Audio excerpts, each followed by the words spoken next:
Hello and welcome to another episode of the Construction Corner podcast. I'm Dylan. I'm your host, joined today again by my blue collar badass. And guys, we are going through the State of the Union today, as you can tell by the title of this episode. And that is your company meetings, what you're going to say, how you're going to go through it, and then giving you some ideas as to not only the structure, but how to cast that vision out for you and your team. And remember that Matt and I combined have done over $1 billion worth of commercial construction projects between design and actual construction. So we have a lot of experience to share with you guys from our collective, what do we say, 40 years of experience in the commercial construction industry. So, Matt, how's it going, man?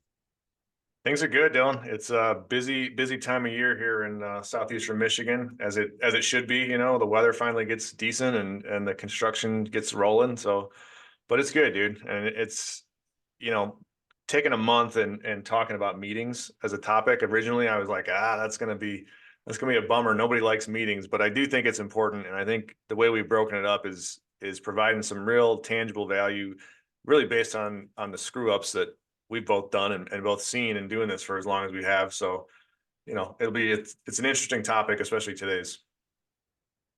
Yeah, man. And I mean, likewise, as projects start kicking up, as things are really moving and shaking, you've got to be on top of your organizational needs. Before this, we talked about some of our own personal organization and getting sorted personally and what we can do to improve.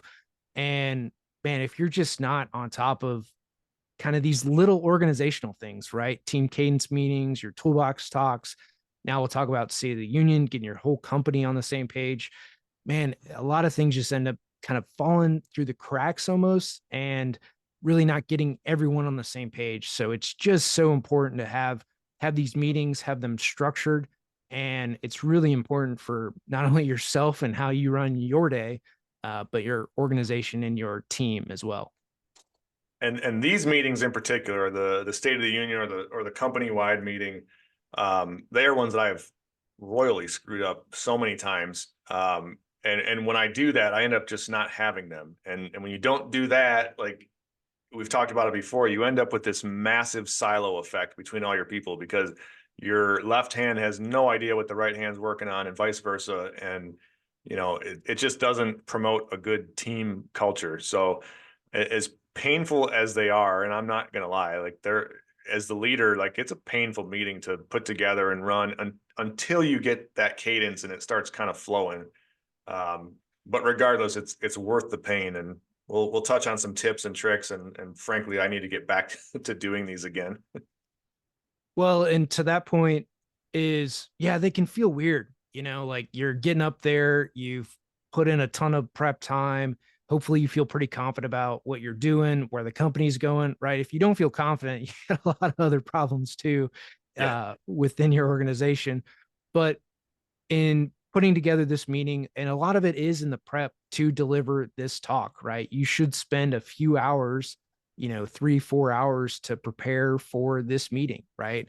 What has gone well? Where are projects at? Some financials, some high level stuff, and really kind of preparing yourself to deliver this, right? No matter how it gets received, because if it's your first one, right? Let's, I guess, talk a little bit about that first and foremost. Is if it's your first meeting that you're holding for your company as the leader to get up and lead this, it's going to feel a little weird because people don't know what to expect from you, right? You've probably had some team meetings, but this is a whole different look and feel of the rest of them, right? You're not going into like nitty gritty details. This is high level, high execution type of stuff, casting the vision, telling everybody where the company is going to go, some high level financials.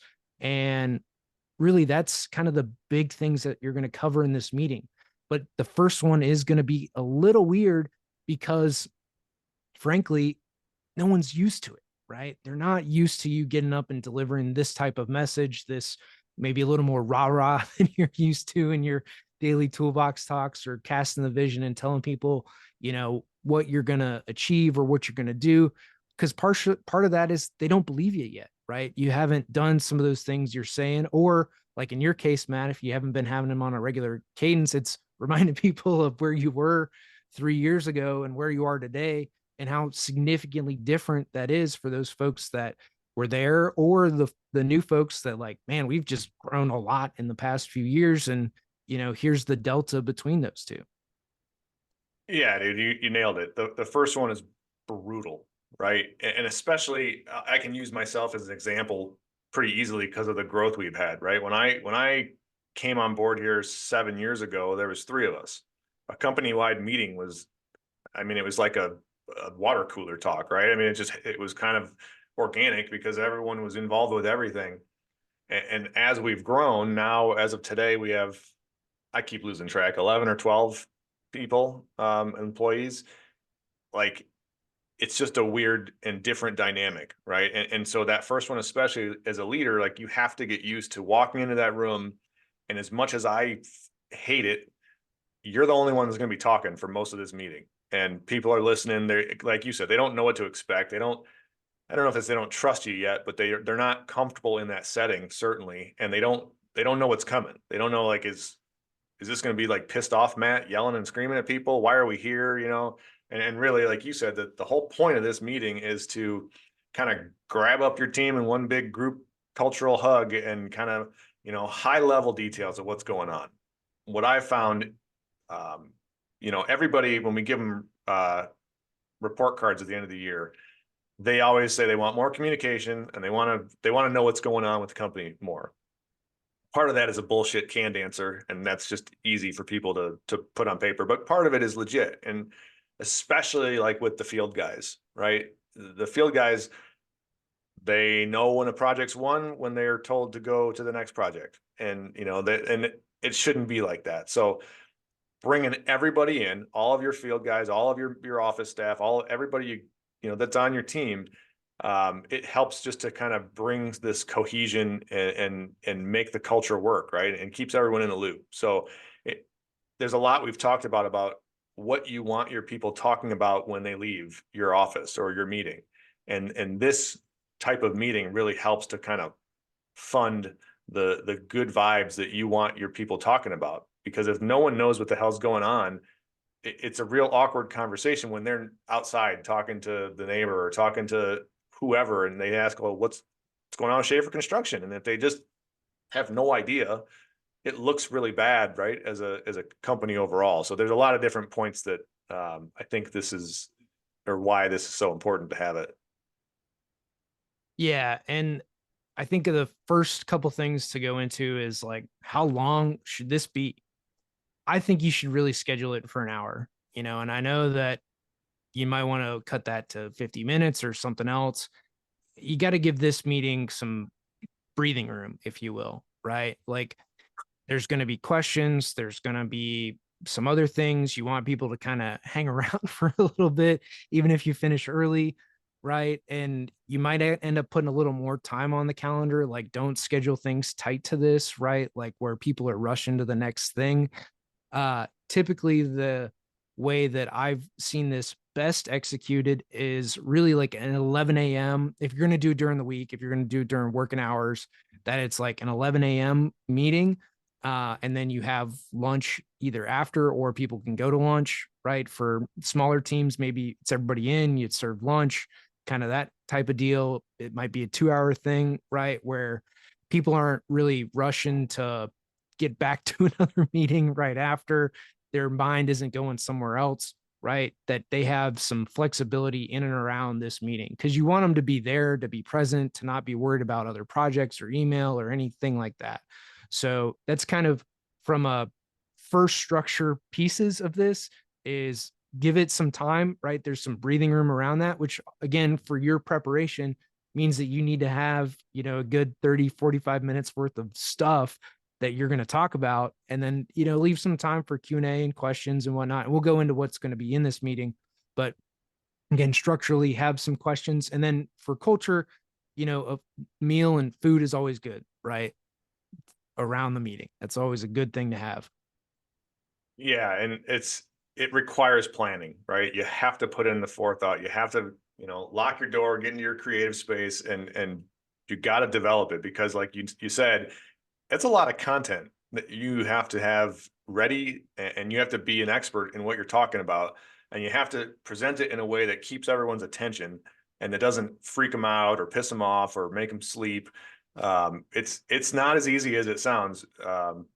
Especially the first couple, and the Q&A is great. Like I hate getting up and just talking and that I'm the only one talking. I want people to be interactive, but the reality is in what we do, we've got a wide mix of personalities here. Like there's a lot of very, very introverted employees on my team who, unless you put them on the spot, like a kid in grade school, like they're not going to just pipe up and add to the conversation in a meeting like this. So you really, as the leader of the company, leader of the meeting, like you have to be ready to provide meaningful content for that 30 to 45 minutes. And then you just hope and pray that when you get to the end, like there is some conversation and it's not just crickets. There have been meetings that I've done that like I didn't prepare nearly enough, or I thought I had enough, to fill 45 minutes. And I talk real fast and I breeze through all my shit in 10. And I'm just kind of sitting there like, well, what's next? Who wants to talk? And you'll have those awkward moments, but the key is to keep doing it, and legitimately and honestly, that's where I fail. I'll do it for a period of time. We typically would run these. We used to do them monthly, but it just seemed too much. It was too much of me talking. So now we've flipped to quarterly, which reminds me we have one due up very soon here. But so far that seems to be working better for us. Yeah, and everyone will find their own cadence. In the design world, we had a monthly. That was really our cadence for a lot of these. Some were quarterly. Quarterly was always a little too far out in my mind in our world. We just had too many different projects rolling. Things weren't updated often enough. So I always thought a monthly meeting was better. And then in that, like you've got to rehearse that, what you're going to say, what you're going to go through. It's not something that you spend 30 minutes throwing together. This is a good like half a day prep for this meeting.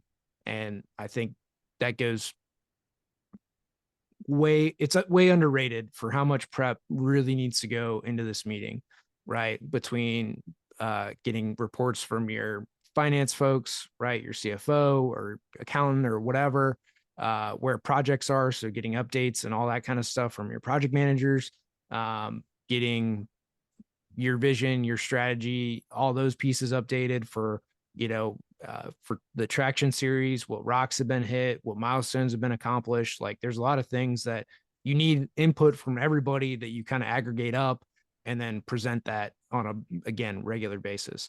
But let's go into what needs to be in this meeting. So I kind of have this broken out into 3 categories, and Matt, obviously add your 2 cents into here. But the 3 categories are kind of what happened, right, from the last month, your last meeting, your last quarter, whenever your last cadence was. And again, you're going to find what works best for you, right? If monthly works great, more in the design side, we just have more projects rolling, so that ends up being a good cadence. And then maybe on the construction side, you guys are quarterly, and that works great for you guys. But what happened over the last time period since the last time you met? How many projects did you execute? What did you go through, right? Over the last 3 months, you might even do a 6 months or a year recap in here as well. But what happened in the last time period since you met? Where are you going? What's happening over the next month or 3 months or 6 months or whatever your cadence is? Kind of what's happening, what's the look forward for your guys, and then vision for the future, right? What's happening over the next 1 to 5 years, or maybe what's even that bigger goal, but 5 years is probably a good time frame, right? To recast that vision of where you're going, where you're heading, what you're doing. Let's stop at those 3 structural pieces and then we'll dive in on each one. But I mean, from a structural piece, Matt, like what's your take on doing it this way? I've not organized my own meetings like that structurally, but I like that order. I think that makes a lot of sense, and it creates a nice flow, and it seemingly creates an easier conversation to have. Um, the preparation thing, like you already mentioned, but it's so crucial because whether you use this model, this format of an agenda or something, you have to, the worst thing you can do is go in there and try and wing it in a meeting like this. I've gotten really good at winging it when in different types of meetings, and I can be put on the spot and nothing really phases me anymore. But this is one of those meetings where you're sharing sensitive information sometimes. And so the way you deliver it and the way you rehearse it and how much you know it really is more critical, I think, than just having an off the cuff meeting about a project or a client or whatever. So I like this organization, and I think one of the troubles I've had is how much of these different items are you actually going to share? Meaning, in our industry, in my industry, in the design build side as a builder, so much of what we do is so friggin' confidential because it is so cutthroat and everybody's out to steal a project, to steal a contract. So we're very, very careful about what we talk about and with whom we are willing to talk about these things. So I always had this kind of mind fuck of how much can I just talk, right? Like in front of my whole team. Can I talk like it's just me and my business partner? Can I talk like it's my leadership team? And the answer depends on what you're working on, really. And what I've found is you have to scale it back, right? Your people don't want to know everything. They don't have any desire to know everything about each one of these areas. So when you're talking about what happened in the last section, the last quarter, we'll call it time period, high level finances. How much did we make in revenue? How many contracts did we sign? High level shit. They don't want to know like how much are we spending every day on a per head basis, and how much does the beast under the bed need to eat today? So I guess the structure I think works, but I think you gotta really focus in on what your specific team is looking to get out of this, or what they need to get out of this meeting. Yeah, that brings up some really good points. So I've been in company meetings where they broke out financials and backlog and all the other, like freaking detailed financial reports. Granted, that was for a company that was an employee stock owned program. So Okay. it was an ESOP. So in that, they did share full financials because technically every employee is a stockholder. So like it was fairly transparent. So, but in that, it was still like, dude, I don't know what half of these numbers mean. Like, give me some bullet points here, man. Like, what's our revenue? How many months do we have work? Like, what's backlog in that? If we don't take on another project, we've got whatever 16 months worth of work. Great. Like that's the type of stuff that, makes sense to us. And it's not like an accounting term. So there, in a lot of cases, there needs to be a translation from like accounting lingo to like, normal people talk. So yeah, revenue over the last quarter, projects won, projects completed, uh, new hires, team growth, right? How many people do we add to the team? Hey, come up here, say, two lines about yourself. Don't blindside them in doing that, but like, hey, come up and give a 5 minute, spiel about who you are, where you're from, what you do. Why are you excited to be here? Right. Like, or you just really hate your last place. But, like, hey, give us a 5 minute thing for new hires, right? Introduce them to the team. And if this is the first one you've done, maybe you have a big roundtable of like, and this is just a longer meeting for the first one to introduce all the key players or the entire team to each other, right? Like that might be a good way to also eat up some time in a meeting, but to go through that. And again, would you do well? What can we improve on? Those are also kind of key structural pieces in here. All right, I'll stop there. I think that's good. And actually that might be a great idea for, especially for a bigger and growing team, is to have maybe not the whole meeting, but have a section of that, a quick meet and greet. I mean, we do that in client meetings all the time. We always start like that. Go around the table and, tell everyone who the hell you are. It helps to build cohesion, right? And it might just be like for later ones, right? When let's say a couple years down the road, you hire 5 people in the next go round, right? Well, shit, it might just be a go round of like, I'm Matt and president, right? I'm Bob and project manager, right? I'm Tina and I do accounting, right? Whatever it is, like you just name a title around the thing and maybe how long you've been here, right? It doesn't have to be a huge intro, but at least like let's go around the room and say who you are, what you do, and can be something as simple as that. Yeah, I like it. So let's talk about the second one then, the second section, where are you going section. This is the one where I want your take on, because this is really the section where I would get nervous on how much information I can say without risking something, you know? Can I really tell them what the client is, or who the client is rather, or do we leave some of these details out? What are your thoughts? Um, this is always an interesting one because again, in like what you've done, right? You know the projects that you're breaking ground on, those are all you can be transparent to your team on that, right? Contracts are signed, things are executed, you're starting to move.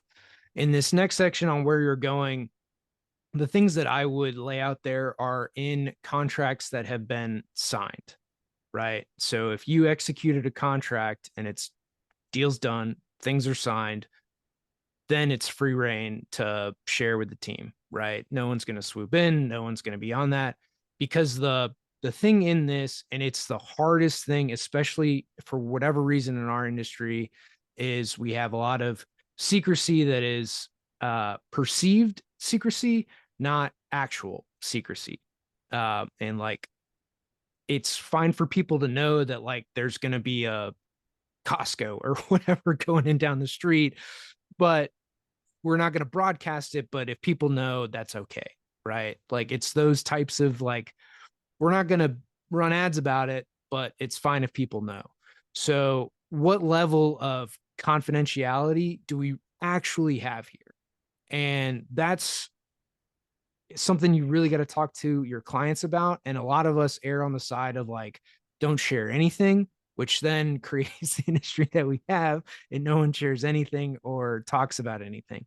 So it's there's some of that. The other side of it is, and this is a harder one for most people to wrap their heads around, is why did you hire that person if you don't trust them? And that's a harder one to go around is, and you can just say up front to everybody like, hey, look, here's what it is, but this doesn't leave here, right? And truly like, have that confidentiality stamp on the front of the folder, top secret, like this doesn't leave here, and you can go forward like that. um I've seen it both ways, but usually I on the design side, once we had the clients, everybody in the firm knew, or it wasn't like it was held from anybody. Yeah, and I guess with me anyways, it's never been a trust issue necessarily with my team. It's just more of a,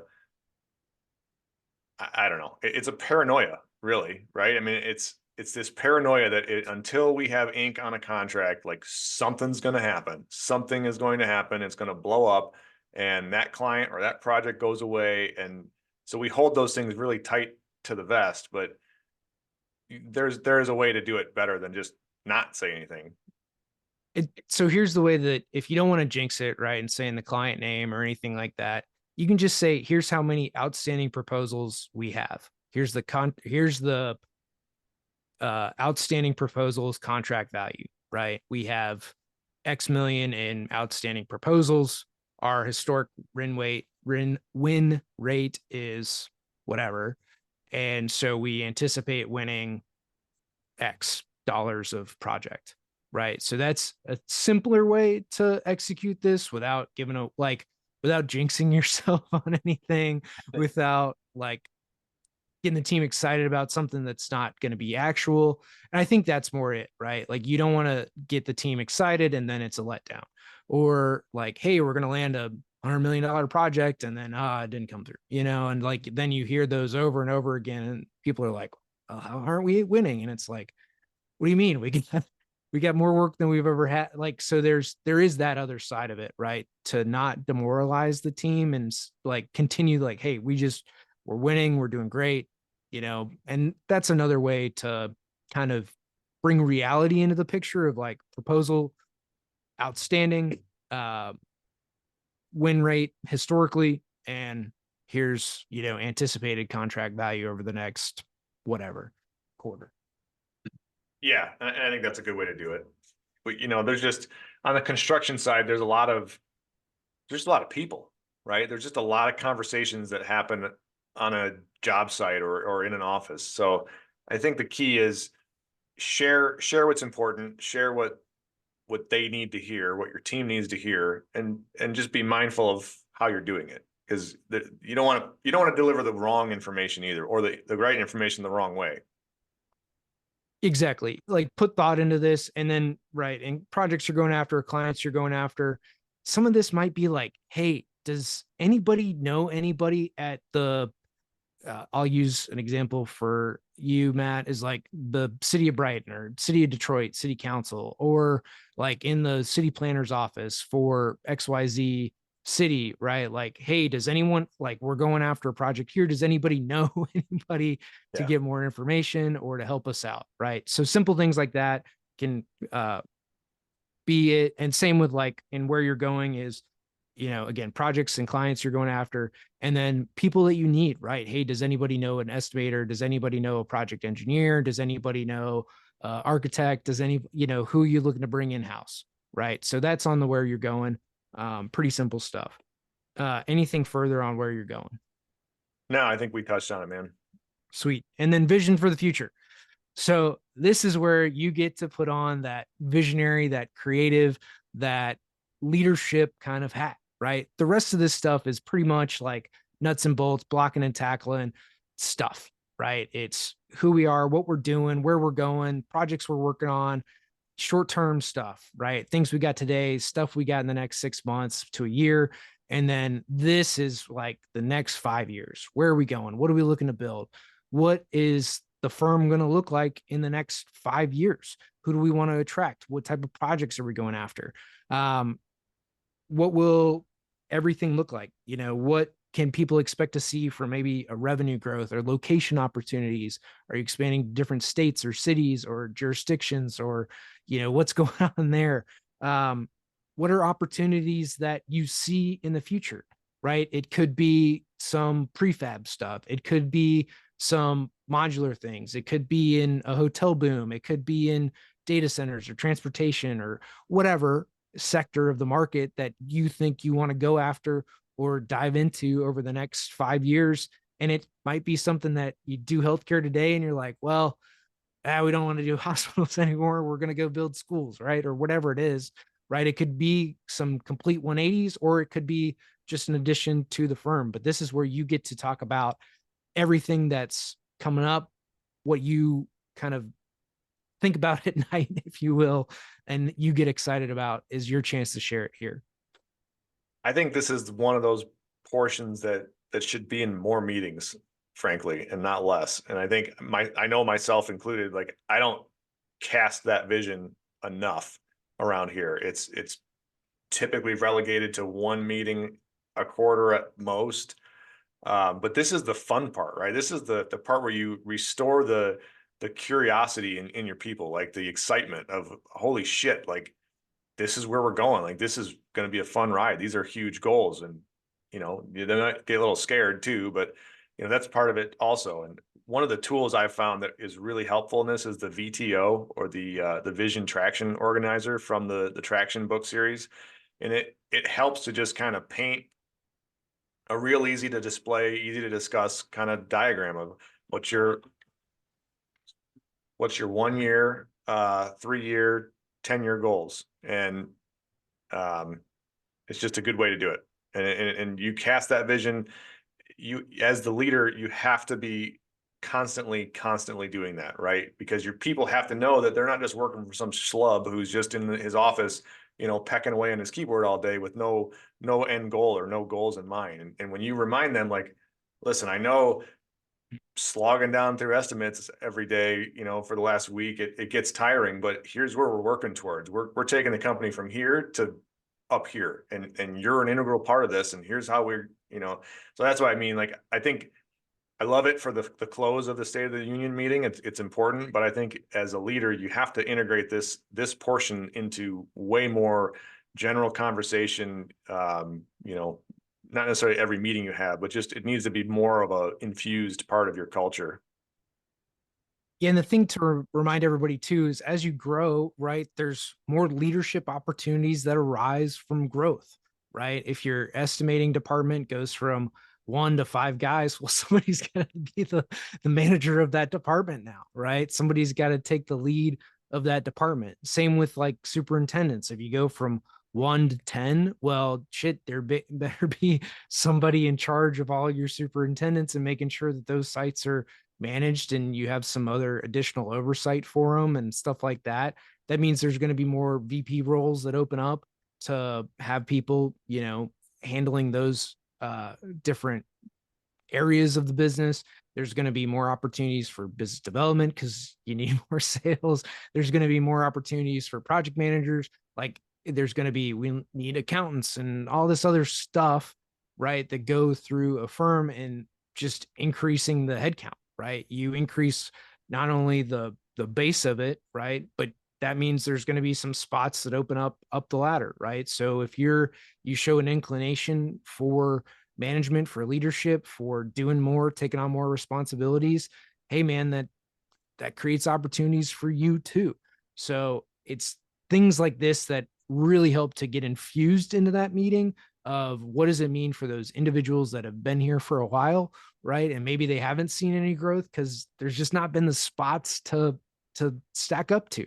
And that happens, over time. I mean, that was my case in engineering firms, is like my boss either needed to die or retire for me to move up, and it's sad but true in a lot of firms, right? So what other opportunities are available for somebody who's hungry, who wants to learn, who is doing really well at their job? Where can you help to put them, and what are some opportunities for those types of people so they don't leave, you don't lose that talent, but you put them in a spot that they can really help to benefit the firm. It might not be management up front, but hey, there might be another spot to slot them in to give them some of those leadership opportunities that they're looking for. Yeah, I mean, not everybody wants to climb up that high in the ladder either, right? I mean, take it from the two of us. Like, there's benefits from being at the top of the ladder, but there's also a lot of shit that comes along with it, right? There's days when it would be all right if I just had to punch out at 5 o'clock and go hang out and drink beer in my garage or whatever. But you gotta show everybody that there is a path to wherever it is they want to get to. I think that's the key. Yep. Yep. There's a spot at every place in your organization. But that, guys, this is a State of the Union. Again, look down in the show notes for this outline of what happened, where are you going, what's the vision for the future, right? So past quarter, future year, 3 years, 5 years, 10 years. And again, cast that vision and let everybody know where they're going to go. Matt, anything further you want to add to the State of the Union for company meetings?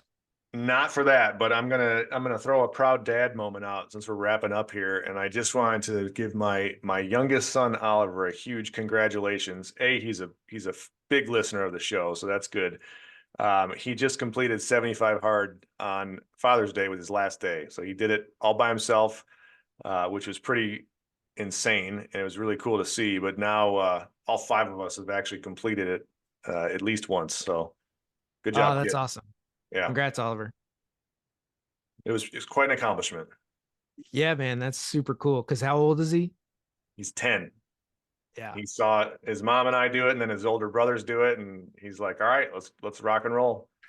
Full disclosure before anybody calls CPC on me. We negotiated his water intake. We talked to his doctor, and they scaled it back to a half a gallon a day. But outside of that, he did everything else right by the book. Sweet. Yeah, Awesome, man. That's really cool. yeah, man. So it's fun to see. Yeah, that's what it's all about, man. Teaching the next generation. Teaching the next generation, teaching the team. Well, cool, guys. That is going to be this episode of the Construction Corner podcast. This is the State of the Union and how to give it. And next week, we are going to be talking about your team and department meetings, kind of wrapping up this series and covering anything that we might have missed in meetings and wrapping up here in the month of June, our meetings topic. So until next time.